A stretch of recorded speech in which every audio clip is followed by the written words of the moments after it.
Farko za ka buɗe browser wayarka ne, sai ka danna www.canva.com, sai ka danna go. Idan ya buɗe zai kawo ka wajen option guda biyu. Za ka danna nan wannan wurin da yake sama. Idan ka danna shi zai kawo ka sign up account, wanda yake da account sabo. Kamar mu yanzu za mu gwada buɗe account da yake sabo ne domin mu koyar da wannan tutorial ɗin namu. Na biyu kuma in kana da account ɗin Canva, za ka danna akan login sai ka sa kayanka ka buɗe account ɗin naka. Za ka danna sign up account, buɗe account. In ya kawo ka wannan waje, za ka zaɓi Google domin ya fi sauƙi wajen buɗewa, ko kuma Facebook page, wanda ke amfani da shi zai buɗe maka.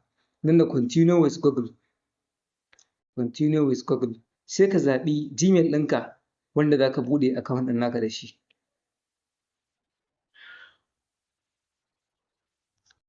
Ashirin. Kai ka danna continue.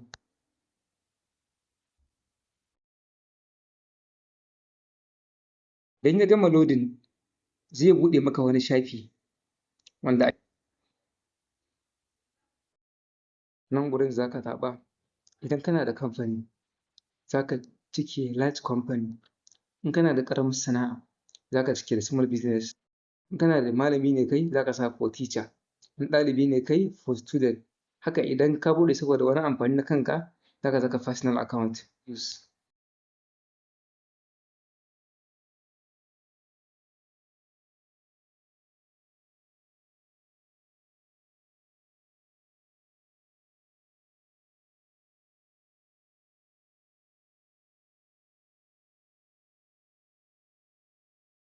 Kada ku manta, idan wannan shi ne zuwanku na farko zuwa wannan channel, ku danna mana subscribe, ku danna mana liking, sannan kai share ɗin wannan bidiyon zuwa ga sauran group domin 'yan uwa su amfana baki ɗaya.